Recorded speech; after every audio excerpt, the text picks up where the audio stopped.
हाल ही में एक खबर देखने को मिली कि यूजीसी के चेयरमैन यानी एम जगदेश कुमार जी रिटायर हो गए।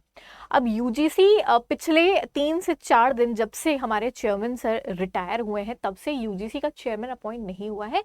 सो government yet to appoint the chairman in the vacant post, यानी यूजीसी इस समय विदाउट चेयरमैन जो है वो वर्क कर रहा है।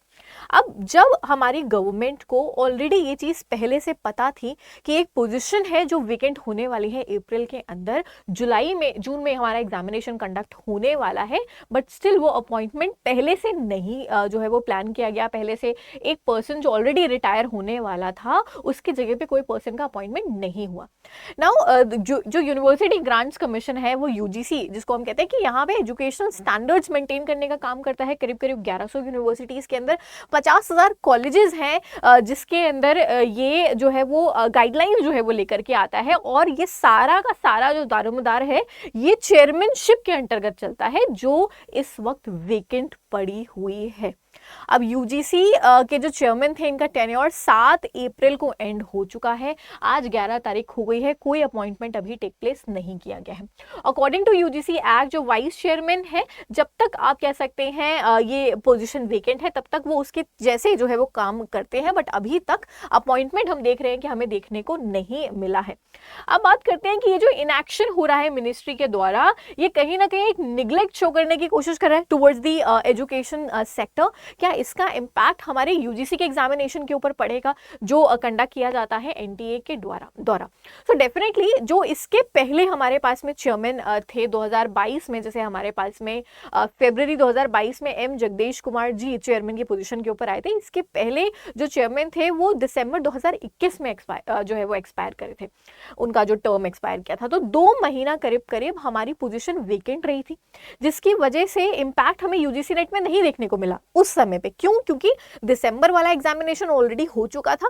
जब फरवरी में अपॉइंटमेंट हुआ तब से हमारे पास में जून का साइकिल कंडक्ट करने के लिए अच्छा खासा समय जो है वो था और आराम से एग्जामिनेशन जो है वो हमारा कंडक्ट हो गया था।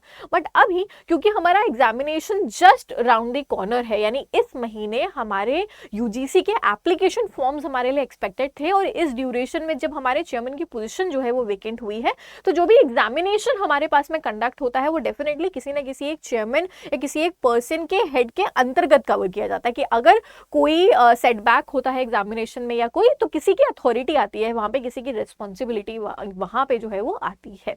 तो चांसेस है कि हमारे पास में ये एग्जामिनेशन की नोटिफिकेशन जो है वो थोड़ा बहुत डिले हो सकती है। हालांकि बहुत ज्यादा डिले नहीं होना चाहिए, क्योंकि यहाँ पे ये भी मेंशन करके रखा हुआ है कि जो वाइस चेयरमैन है वो एज अ चेयरमैन जो है वो काम करने लग जाते हैं। तो अगर हमारी नोटिफिकेशन अगले 1 से 1.5 हफ्ते में आ जाती है तो हमारे पास में जो एग्जामिनेशन है वो जून के अंदर कंडक्ट होने के चांसेस रहेंगे। अदरवाइज ये एग्जामिनेशन आपका जुलाई तक स्ट्रेच होगा, बहुत ज्यादा स्ट्रेच नहीं होगा एग्जामिनेशन, यानी मैक्स टू मैक्स ये एग्जामिनेशन आपका जुलाई के अंदर जा रहा है।